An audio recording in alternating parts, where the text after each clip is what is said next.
Jeff, how many properties does your company manage up and down the East Coast? The East Coast, we have about 150. Yeah, and you've got this little territory all to yourself, which extends from where to where?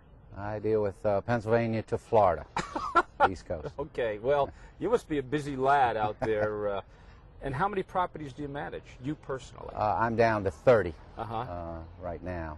That fluctuates with our fee-managed portfolio. What is the biggest fear that you have in property management? Because obviously you are one step removed from ownership, and if something bad happens, you know the owners are coming directly to you. So what's your greatest fear? Well, we do, our company does have ownership in many of the properties I manage. Okay. And, you know, my side of the business, facilities, we are responsible for the day-to-day operations and functioning of that property. So when we have emergencies, either flood, fire, hurricanes, tornadoes, you name it, we have to be able to respond very quickly. So we have the residents, number one in mind, their safety, and then getting the property to function as quickly as possible back into a normal mode of occupancy.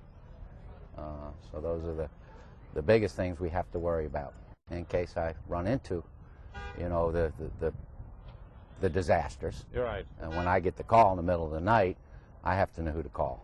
So how do you deploy and employ the services of advanced restoration? What do they do for you? Primarily flood, fire, any of the major water infiltration, you know, storms that we run into. Over the past few years in this area, we've had plenty of freak storms. How important is the imposition of that company between you and the loss? Well, you want the best representation from the contractor side to be able to make sure that the property does get treated properly through your insurance company and their adjusters, so that you're not left with something less than what you started out with. So diplomacy is a key factor here. It's in addition to the ability to mechanically take care of the property. Experience on the mechanical end, as well as the documentation and their ability, the contractor's ability to understand the parameters that the insurance company is going to put you under to successfully mitigate the loss. How does that play into the totality of your responsibility, this loss mitigation aspect?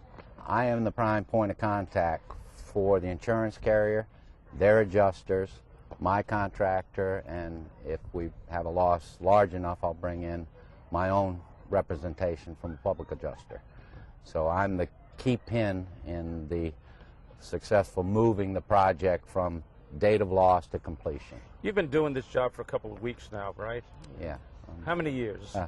Over 30 years. Over 30 years. Yeah. And in the 30 years, how many companies that have the same function, that advanced restoration, have you gone through to get to the point where you found advanced restoration? I deal with primarily 3 to 4 contractors that are of the caliber of advanced restoration. Are there more? Or there could be more, yeah, without a doubt. They're not necessarily the largest, but they do provide the service that I look for. The due diligence that is required to select a company like Advanced Restoration, how difficult is it to make that selection? I think a lot of it has to do with experience. I am familiar with the means and methods to fix a building. Right. A big part of advanced expertise is their drying abilities. If I can dry it and save it rather than tear it out and spend a lot of money, mitigate your loss. I help everyone, the owner Right. and the insurance carrier. Right. It's usually the better way to go if you can effectively get on it quickly, manage it, map it, and dry it. Let me ask you to contrast Advanced Restoration to some of the other companies you've done business with in the past. I have a direct line with the owner. I can pick up the phone any time of day or night, and he will return my call.